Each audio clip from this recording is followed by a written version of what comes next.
TCL is a proud sponsor of the SKOR North Studios. TCL, America's fastest growing TV brand.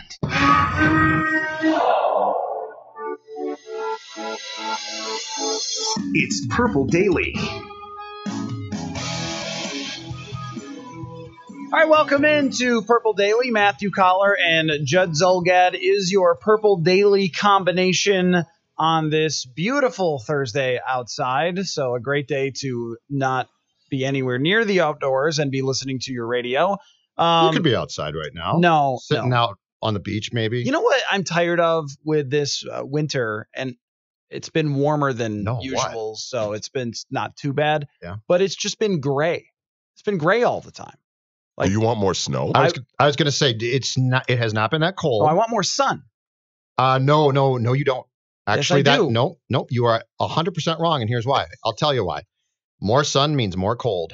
Gray clouds hold the warmth in. We do not want more sun. We do not want more snow. This winter is going swimmingly well for Judd Zulgad. I understand how it works with the clear skies and the cold. I don't mind a few degrees off if I get a little sun. Manny, I disagree with him. I'll take this. This has I been disagree. Great. This has been great. This has been fantastic. No, I've loved this winter just because of the lack of. And you know snow what I'm sick of? I'm sick of.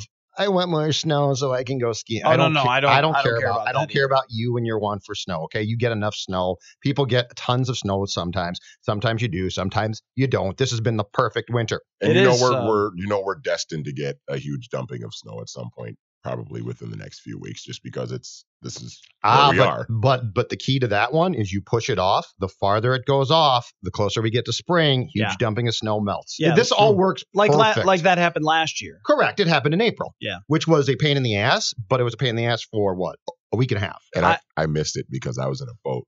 You can shut your mic off right now, man. Thanks very much. Thanks for participating in today's conversation. Gray day after gray day. I think it just gets you down. I think I just want some sun. I don't want more snow. Okay. I'm okay with a few degrees off. If we're making a trade here, I'll take 5 to 10 degrees off because I don't really mind when it's cold outside, except for when I'm walking the dog. But I feel like if you're in the sun, it feels warmer anyway, and then it's just nicer out. Fair enough. All right, whatever.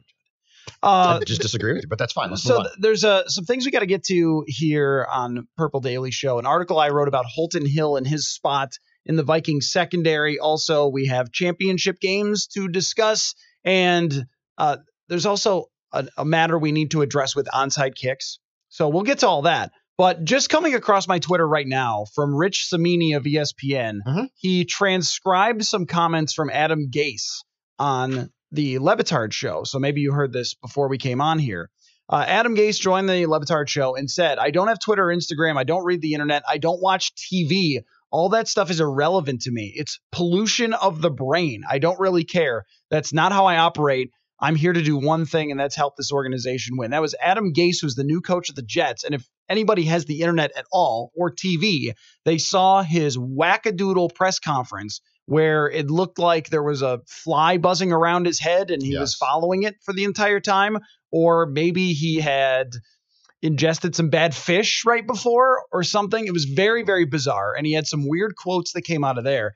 And now the guy is saying watching TV or reading the internet is pollution of the brain. This guy's going to have to handle the New York media. Yeah. I think if you're the Jets, you just say, let's just tear up that contract. This is already not working after like 5 days, and this has the potential to be a complete disaster. Added with Greg Williams was hired as their defensive coordinator. Judd, I think that the New York Jets should fire Adam Gase right now and just move along. Did you say disaster or some of the most fun that we're going to have watching this league in 2019? The Williams-Gase combination alone is fantastic. What I don't get is, from the Jets' perspective, why Gase? Okay, he beat I have no idea. I honestly think from what I read, a big reason why they hired this guy, and this is going to sound absolutely nuts, but is because he had success against them as the Dolphins coach. But when you watch this guy operate... But didn't everyone have success against the Jets over the last 3 years? Well, and who cares, too? Yeah. But when I saw that guy's eyes in that press conference, it's one of the oddest, most strange things I have ever seen. Like, I came away saying there's nobody's eyes look like that. But this guy sounds like if anybody was ever made to stop at an OC, it's Gase, right? It's clear he should not be a head coach. But once again, it's the most Jets thing of all time, because the Jets are going to – there's about 2 or 3 teams that you can consistently count on to screw up and make baffling decisions, and the Jets are in that list. Yeah, that's right. And I think that this is desperation of a guy in Adam Gase who's spent a couple years with Peyton Manning, or a year with Peyton Manning as Peyton Manning's quarterback coach. And that was real tough. And now Peyton Manning is telling people that Adam Gase is really great to work with, and they are desperate to have Sam Darnold work out. They need that. They traded up for him. They gave up the franchise and draft picks to trade up for him, and now they need him to be a boom. But when you put this guy in charge who can't even handle his first 2 weeks without making an ass of himself, it's really hard to see this working out. But, I mean, from our purposes, Judd, it's very much like Matt Patricia in Detroit, where we get to just make fun of how bad it goes.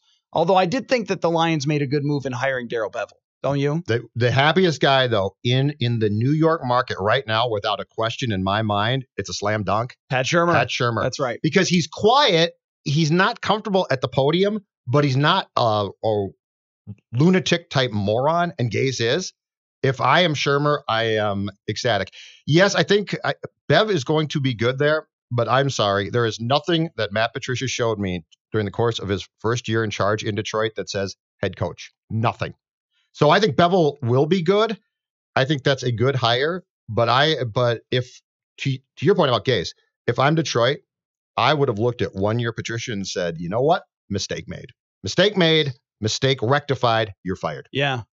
I mean, you screwed up. Change it. Just change it right now before it goes really super bad. Exactly. Are you afraid of the Lions at all if you're Vikings fans, or are they not even in your mind? Not even, as long as Patricia's there. Yeah, I agree. Off the radar for me completely. Chicago still, definitely with an offensive coach and a good defense scares you. Green Bay, I think, is going to pop back up at some point in time. It might not be next year, but it's going to be eventually here. As long as this club stays with Patricia, Detroit doesn't even enter my thinking process, basically. And I've decided that Matt Stafford, at one point, I would have told you that I really liked Matt Stafford because he's kind of a gunslinger and he's got a big arm and he's kind of fun to watch. He'll roll out and throw the ball downfield sometimes. And it was fun when Megatron was there and he would just throw it up to him 14 times a game. I have come around on Matt Stafford just isn't that good. And as more good quarterbacks enter the league and develop as good quarterbacks, his ranking drops down. When I looked back at where we ranked Matt Stafford going into this year, I had him at 10th, and now he's not there because Mahomes has jumped over him. Where is he now? Deshaun Watson has jumped over Between him. 12 and 15, something like that. I've probably got him much closer to 15 or even 17 than I would have him closer to the top 10 because he's very much like Kirk Cousins, and you've got a big, giant sample of you not ever winning anything. And eventually that comes back around on who the quarterback is. You can only blame the organization so many times or whoever their coach is or whatever the other excuses are. Yep. They fixed the offensive line. Last year they had lots of weapons.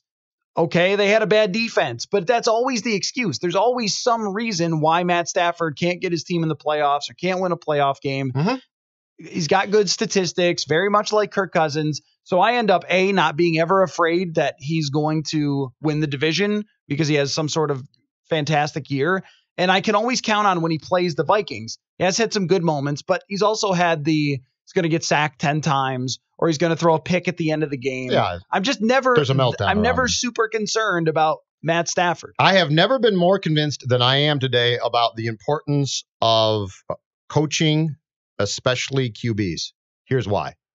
I think we're now to a point where there's about 3 to 5 completely sufficient QBs who you throw them on the field and say, whoever your coach is your coach, go do it. And they can. And after that, I think we are entering a definite era of it being absolutely paramount that you have the right person who knows what they're doing to coach you. If Cousins has the right coach, he can be pretty good, better. I'm not saying he's great, but he can be better. I think Jared Goff is that that guy. I think Jared Goff, if you take McVay and send him to Russia tomorrow, extradite him, and he never comes back, and you give Jared Goff your run-of-the-mill coach, I think he's still okay, but I think he's okay, not really, really good. I think we are going down a path here with quarterbacks in particular, and especially young ones, where if we consider them to be great or good or worse than that, it comes down to who's your coach, who's telling you what to do, and who can prop your play up.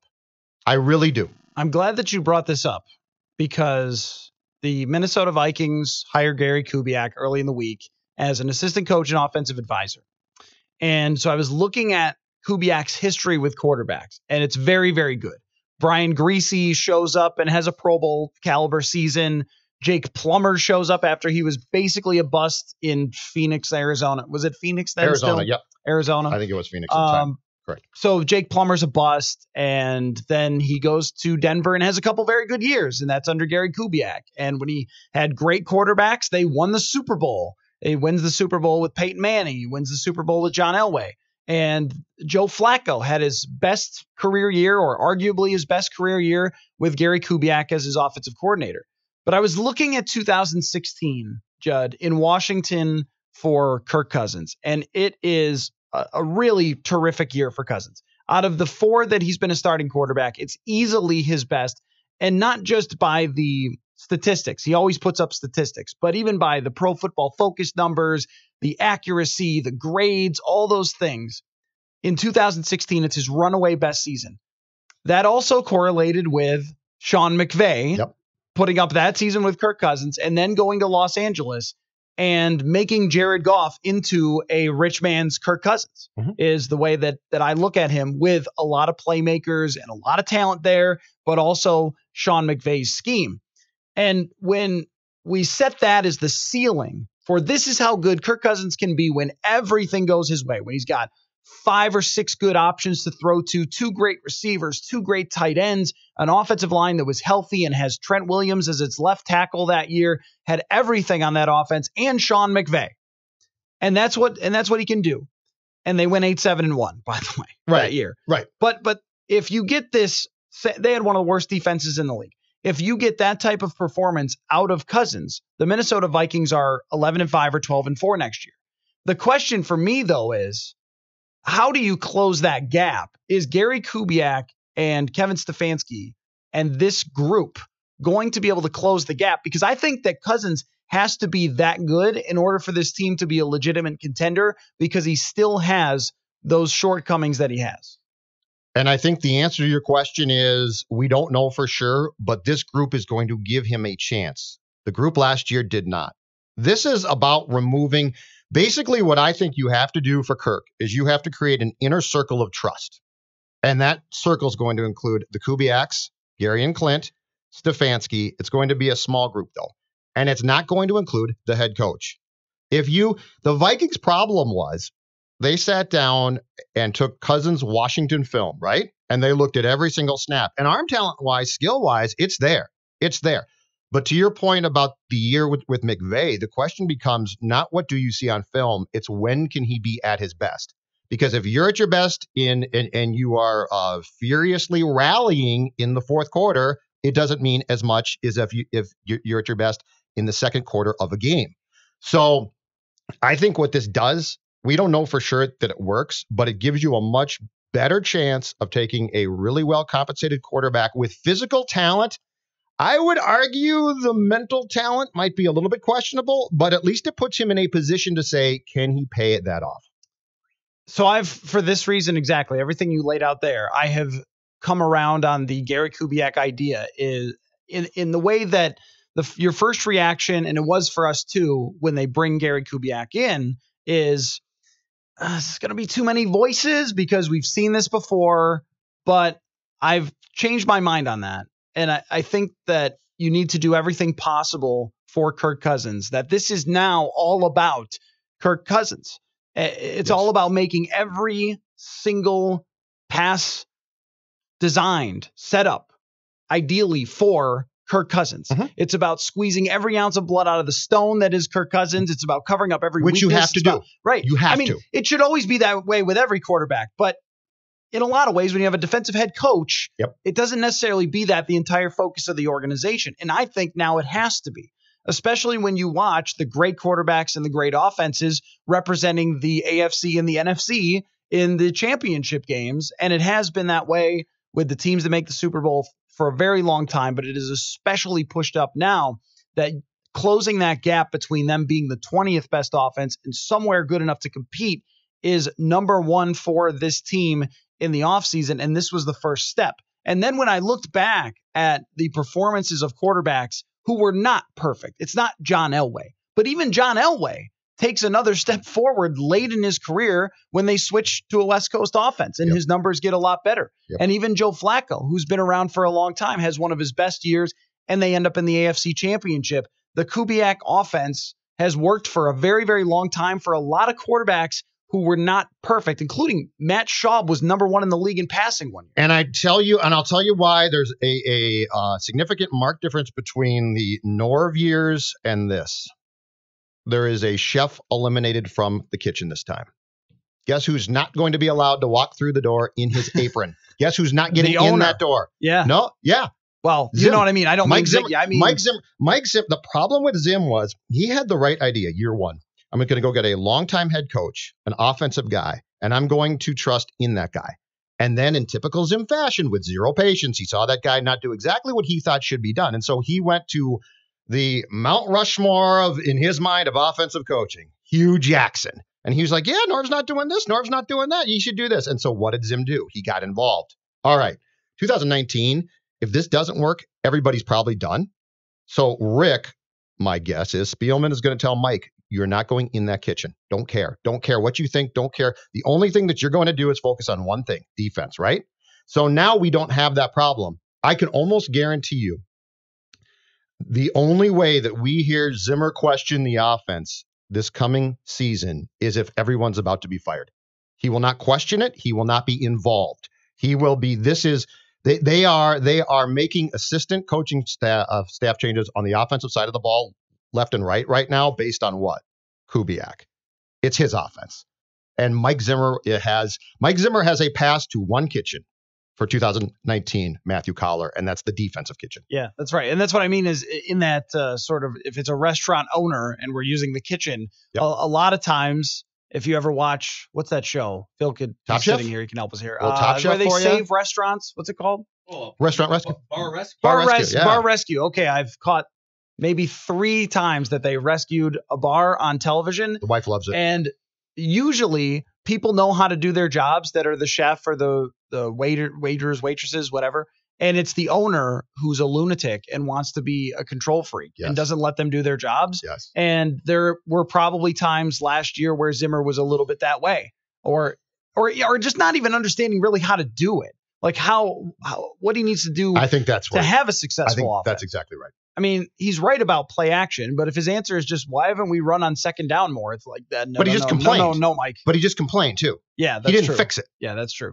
And so now I think the answer to this problem is, all right, Mike, we've got a guy who can fix this. Guess what? You're not involved. All right, well, let's take a break. I want, when we come back, to talk about making onside kicks great again, if we can. Oh, I got some ideas for that. Okay, and also I wrote about Holton Hill and what he could mean to the Minnesota Vikings secondary. We'll talk about that next. Purple Daily, Matthew Coller and Judd Zulgad. Minnesota sports, this is home. SKOR North. Minnesota sports. Anytime, anywhere. SKORNorth.com. Zulgad here for my friends at CertaPro Painters. I'm excited, and I'm going to tell you why. I'm about to cross the first project off my 2019 to-do list by getting my home painted by my friends from CertaPro Painters. I can't wait to see the beautiful transformation for the inside of my home, as CertaPro provides me with a customized project plan, a firm estimate, and daily progress updates. Each CertaPro Painters business is independently owned and operated, so it's right here in our community. Schedule your free estimate online at CertaPro.com or call 800-GO-CERTA. That's Certa with a C. CertaPro Painters, we do painting, you do life. Okay, my grip needs work. Can't seem to close it up. I just can't. Honey, try taking off your mittens and get out of the snow. I miss golf. Obviously. Can't wait for the golf season? You'll love the 2019 Choice Bank Minnesota Golf Show, February 8th through the 10th at the Minneapolis Convention Center. The Midwest's largest golf show features 2019 equipment and apparel, the best deals on golf trips, and free 10-minute lessons from PGA professionals. Tickets at MinnesotaGolfShow.com. Presented by your Twin Cities Select Buick, GMC Auto Dealers, and Second Swing. Imagine the home you've always known sinking into oblivion. We want to save a community, a way of life. A Virginia island, population 460, is being swallowed by the Chesapeake Bay. The first full-fledged town that's probably going to get lost to sea level rise in America.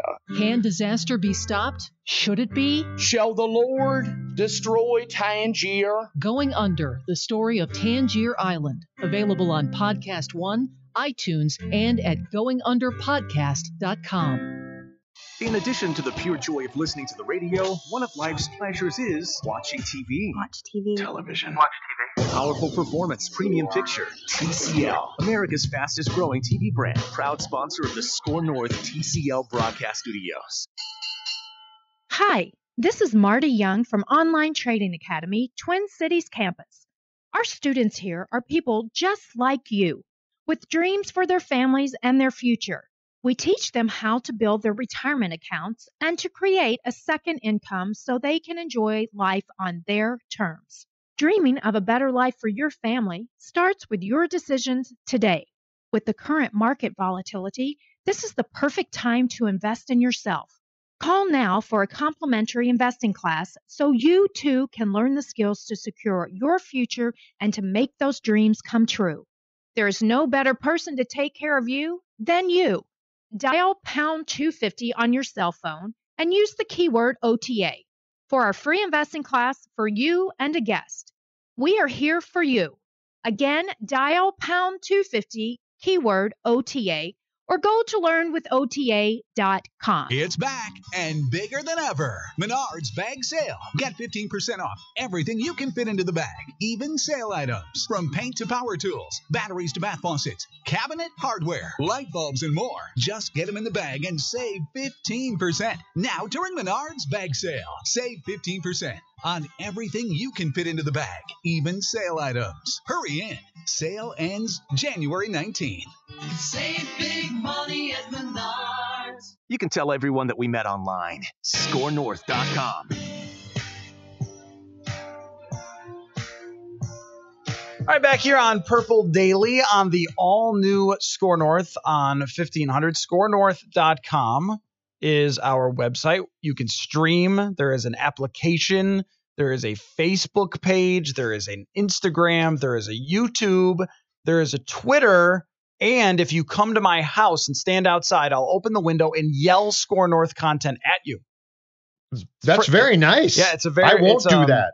That's a new thing we're doing. Not me. No, not you. Okay. SLP. I ain't doing that for you. Okay. Just keep on driving right by, folks. So there's a top 50 free agent list that I want to get to that is written by our buddy Kevin Seifert. But first, Judd, these games in the championship games often come down to the final moments, the final drives. That's what makes them exciting. Remember Jim Harbaugh throwing the Hail Mary against the Steelers, and it's almost caught, but it isn't caught, and the Colts don't go to the Super Bowl. There is an onside kick by the Green Bay Packers that was botched, or by the Seattle Seahawks that was botched by the Green Bay Packers. Brandon Bostic. Okay. Yes. Is that in the championship game? Against Seattle, yeah. Okay. So I've got that right. I thought it was in the championship game. Mm-hmm. Well, this year, onside kicks, their success rate dropped by about 20%.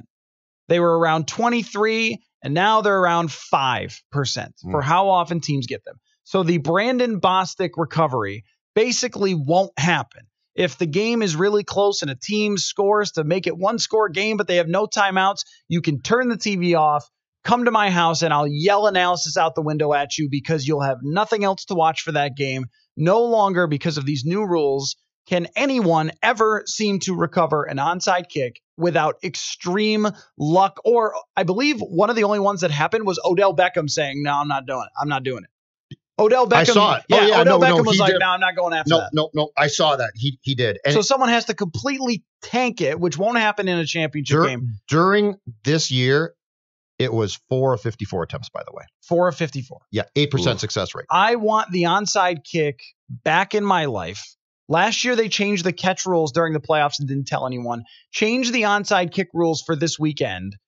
Back to the old ones. Yep. So there's a chance, if it's exciting at the end of the game, that someone can recover an onside kick. I want, Judd, as much player safety as we possibly can have, but I also want the team who's trying to come back to have a chance to come back from down 2 scores without the timeout at the end to make for a dramatic play, because right now it is not even close. I want one of 2 things. Number one, either do what you just said, onside kick, overload sides. I don't care. And you know what?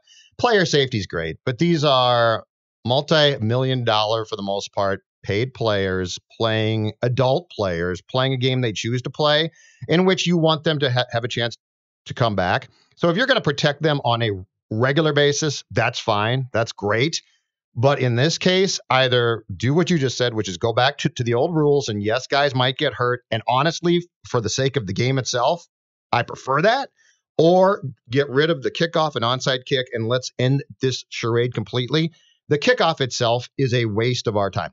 As media, as fans, as players, this is a waste of time. Kicking off the ball now, if you bring the ball out now, for the most part, my question is why? It's at the 25. So either let's put the ball at the 25 and eliminate kickoffs and onside kicks, or let's morph the rules. And if you do that, eliminate kickoffs, put the onside kick back in and say, gentlemen, go to it. But quit with this notion that the onside kick as it exists right now actually gives a team, and by the way, again, I'll say it, of adult men who are playing a professional sport, gives them a chance. It does not. It's fraudulent. This is one of the plays that happens so rarely that I didn't need a player safety change. I mean, it's once every how many games for a team? Over 16 weeks, how many times do you onside kick? 3? It's probably, you see it quite a bit more in playoffs, but during the course of the season, you don't see it. Only a couple of times a year. Yeah, it's not something that really needed a change. Now, there are some more creative ideas. I did like in one of the games, the kicker tried to kick it right into the up guy. Like the guy who was closest tried to kick it right into his jersey and have it bounce off and then hope that you could somehow recover it. That was clever. I think that was on purpose, of just like, if this guy sort of, assumes I'm going to kick it and starts turning around to run backward, then the ball's going to hit him and then we can recover it. Yep. That's a clever idea. When I asked Mike Prefer, now Cleveland Browns special teams coach, about this, he said that they were trying to study where the ball was kicked to have it work. But when only 4 out of 54 work, there isn't much studying you can do. It's not working, yes. I am starting to come around on the ideas of doing something completely different. Giving a team an option to say you get a 4th and 20. Like that's your option. You score and you can either kick off or go 4th and 20. Though? Let's just go back to it. Let's go back to overload the side. A guy might get hurt. It's football. People are going to get hurt. I understand a regular play. I understand making that safe, okay? So the kickoff itself, just be done with that. It's too bad, but it's just done. But the onside kick, as you just said, we see it how much? And during the course of a football game, I'm sorry, but it's a full contact sport. People are going to get hurt. That is one situation. This sounds harsh, but that is one predicament where if somebody gets hurt, they get hurt. Another reason why I want to keep the onside kick, like I want to go back to what Judd's talking about with the onside kick, but I don't want to get rid of the onside kick completely, because remember the Super Bowl with the Saints and the Colts?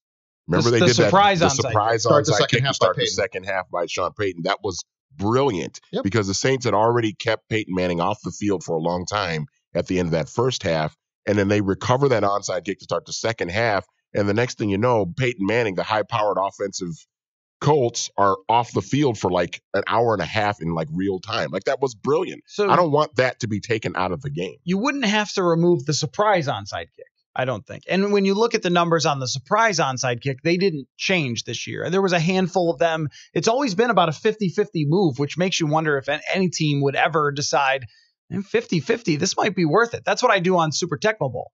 On Super Tecmo Bowl, I onside kick every single time because I trust my defense, Judd. That's good. That's great to hear. But you're right about wanting to keep it as a play for a surprise move, because when someone does it, it's awesome. I just think that the door is open now to have a conversation about more creative ideas. Mm-hmm. If we're going to have kickoffs not matter because they go out of the back of the end zone 2 out of every 3 times, and it's become the most boring play in all of sports. Catchers visiting pitchers at the mound is more exciting than kickoffs these days. So is there something better we can do? And especially at the end, I was just envisioning this, Judd.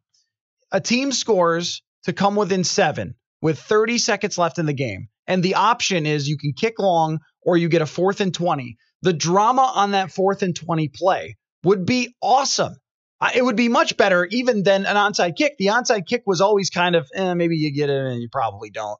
But a 4th and 20 play, then you're talking about maybe somebody runs around the pocket and makes an Eli Manning throw or whatever it might be. Anything to restore excitement in that situation to me would be fantastic. I mean, this is just boring now. It's just stupid. This is the league that moved the extra points back because it was getting too boring. And initially I hated it, and I still kind of do hate it a little bit because then the kicker has more control than I want him to have over how many points you score. But it certainly has created some intriguing situations, even in the championship game between the Broncos and the Patriots the one year when they missed the extra point. What frustrates me about this entire conversation is this league runs around petrified of being sued about concussions. And I understand trying to make the sport safer, but there are certain situations in which you say to yourself, it's worth it. And there's not a lot of them, but there are. The onside kick is one. Like, if you want to say we're trying to protect our players as much as possible, but the reality of this conversation is at the end of it, you can only protect these guys so much. And there's going to be certain plays that are going to be dangerous forever. And to have it now so that there's this fraudulent nature of, well, it's an onside kick, but it's really not. So go to what you're saying. Go back to the old onside kick. Just do something. This league overcorrects things all of the time. And sometimes you say, you know what? That's just stupid. This is stupid. And with the onside kick, this is just dumb. That went a little too far. This is silly. If you deem the kickoff, the deep kickoff, to be too dangerous to, let's just say it's done, ball at the 25, you're starting there. Okay, I could talk about this forever because I love onside kicks and I hope they bring them back. But I also want to bring this up with you, Judd. I wrote an article today for our website, SKORNorth.com, about Holton Hill and how good he was last year and how that might change things a little bit for the Vikings. And I heard you guys talking yesterday about the whole idea of trading Trey Waynes or Xavier Rhodes and how Mike Zimmer would maybe bring a weapon into Rick Spielman's office if that idea was brought up. But I think that there is more validity to it than maybe you think. Because when I was looking at some of the numbers, I said Rami brought up, I believe it was 3 guys. Barr, Waynes, and a third guy going. And I said, if you allow 3 guys to go, 3 guys. Zim shows up. But no, we talked about realistically, Waynes could be gone. I would also say Xavier Rhodes too. Okay. Maybe not both at the same time, but one or the other. Yep. Trey Waynes makes a lot of sense because he's set to make $9 million and they could cut him for 0 cap hit. And there's also always interest in the trade market in cornerbacks. But Xavier Rhodes is going to be their 3rd highest player. Judd, do you have an idea of where he ranked by Pro Football Focus from any guy who had more than 100 coverage snaps? Last year, there were 131 corners. Where's Xavier Rhodes ranked? He didn't have a great year. He did 2 years ago. I would say last year he ranked in the 60s. This past year. This year. Yes. 111th. Really? And a major part of that is the penalties. His quarterback rating against, though, last year they made a huge deal out of it. When I say last year, I mean 2017. I'm still not to this year's 2018. His good year then. Yeah. Okay. So his good year where he shut down Antonio Brown and he shut down AJ Green and all that. He had one of the best quarterback ratings against in the entire league. But this year it was in the middle of the league. And then he committed the 10th most penalties of any corner. So he ranked 53rd in quarterback rating against, 111th in grade. Holton Hill did not play that much. I understand that. So it's small sample size. Holton Hill was 11th in the NFL in rating allowed. Wow. He was really, really good this year. And if you take Holton Hill, Mike Hughes, Mackenzie Alexander, and add up their cap hits, it's $4 million. If you add up just Waynes and Rhodes, it's $22.5 million. Well, Waynes is off the charts. Well, Waynes is on his fifth-year option, Because so of it's that $9 million. option. Yeah, it's Correct. $9 million. But Rhodes is going to make 13.4 on the cap Okay. to be the 111th. And I'm not saying he actually is that, because he's very talented, and I think he'll But have what a you're better year saying makes next year. sense. What you're saying, one of those two should be gone. The whole thing with Zim is you got to sit Zim down, right? And to go back to your restaurant, Kubiak is at the front of the house, okay? It's Cousins, it's Kubiak. The most attractive, the sexy meal is the offense, right? So what you got to tell Zim is, Zim, you're in the back of the house working defense, and you're not going to have everybody back. Anthony Barr is going to be gone. We can't afford to bring him back. Rhodes or Waynes is gone. But you showed through your ability to help develop guys like Holton Hill that you can develop guys. And so 2019 for you, Zim, defensively, which is going to be your focus basically, is going to be exactly that. I think if Waynes and Rhodes are both back, it's a mistake. One of those two, for salary cap purposes and purposes of taking some of that cash and transferring it from defense to offense, one of those two makes perfect sense not to be back. I also wonder if with Xavier Rhodes, the league even went farther with what they're calling in terms of putting your hands on the wide receiver. And if that takes away his ability to be one of the top shutdown corners in the league, because that's what he does. He is tall and he's got long arms and he gets very physical with wide receivers. He might not be as fast as he used to be already. I mean, this is just football players. This is how it works. And he's hurt a lot. You get old and slow fast. And I'm not saying that he's old and slow necessarily yet, but you lose a step quick when you get the injuries that he had last year. So he's using his hands more often, but the league is not letting you use your hands more often. And it might be time to just move on if he's not going to restructure his contract. There are people who left in the comments, you can never have too many corners. Well, I agree with that, but you could certainly get another guy who ranked 111th by Pro Football Focus. Yes. Well, and that's true. But the problem here is, are you really going to spend all of your cash, basically, or a ton of your cash on that side of the ball when it's crystal clear that if you're going to be successful, you've got to transfer it. That's some of it. Yeah, that's a great point. It's not that I think that Xavier Rhodes is washed, because I don't. This was a tough year for him, and the injuries were a big deal. But they started in 2017, and they just kept coming for him. And you wonder, is that going to just magically disappear, the injuries, or is that going to be a persistent thing as we go along? But it's really the economics of it. If someone can't be elite at their position, you shouldn't be paying them $13.4 million on the cap. Yes. The only position that this happens with is quarterback, where you can justify it because they're so hard to find. But every other position, and this is another thought that I have about Riley Reif, another position, left tackle, is the same way. These are the most valuable positions on the field: corner, left tackle, quarterback. But what always ends up happening is you pay somebody too much and you lock yourself into someone whose projection going forward isn't them being one of the best players in the league. And football is the first and foremost sport where you want to bail on players. Yep. This is the sport where you should never, the biggest mistake that you can make in the National Football League, in my mind, without a doubt, is to perform for services that have been already done. Yes. Like if Rhodes, if you are, the second you say to yourself, man, that guy is great, he's probably starting to decline. Yep. So you have to be thinking, I would rather get out a year before than a year too late and waste cap space. Well, and this is exactly what the conversation was last year about Earl Thomas, where at one time Earl Thomas is the premier player at his position in the NFL, and he's still very good, and he could still have a great impact on somebody, but not at the price that it would cost for a guy who was elite. And the players, they don't think of themselves this way. They don't think, oh, I'm going to be 31 years old, so I'm probably going to decline. right? I'm going downhill. Right. Yeah, no one's ever said I'm going downhill. Zim, I'm really declining. You should probably cut me. I remember my shock at Brian Robinson saying, you know what, Danielle Hunter's better than me now. And, I'm just going to play a role next year, referring to 2017. And I was like, wow, really? A player just admitted that the guy younger than him that's coming up is better and should have the playing time. A cornerback can't say that. Right. You cannot say, you know what, Coller, I'm really slowing down a little bit. Right. I've been banged up a lot recently. So I would never say that it was a bad idea to sign Xavier Rhodes because at the time he was a top-notch shutdown corner.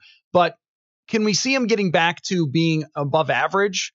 Yeah, of course you can. But I think that this tells you something else about Mike Zimmer's defense, that his two cornerbacks were not graded very well. And in terms of quarterback rating allowed, we're in the middle of the league, and the Minnesota Vikings had the fourth best defense. Mm-hmm. The pressure that they're able to put on quarterbacks, and I assume they still will since Danielle Hunter will be here next year, I think that it impacts opposing offenses so much, and playing at US Bank Stadium, that you might not need someone who's that high paid at cornerback, especially since Zimmer is so good. And you don't need 4 or 5 at development. Yeah. If you've got McKenzie, Holton Hill, Trey Waynes, and can develop one more guy, I think you're fine. But you just can't afford. Mike Zimmer is going to have to do a phenomenal job coaching defense next year, right? We all agree on that for this team to be successful. So what you're going to have to say is, Zim, we can't give you everything. We can give you decent players, but you can't fall in love with guys and continue to have them all for us to be as successful as possible, especially if we want the offense to go up a tick, which you have to get. The top 50 free agents, ESPN's Kevin Seifert has put out his list, and I've got a few eye catchers that the Minnesota Vikings could be interested in if they ultimately end up creating cap space and don't bring back Sheldon Richardson or Anthony Barr. If they've got some money to spend, I've got some names they should spend it on. I want to run by you, Judd, when we come back. Purple Daily here on the all-new SKOR North on 1500.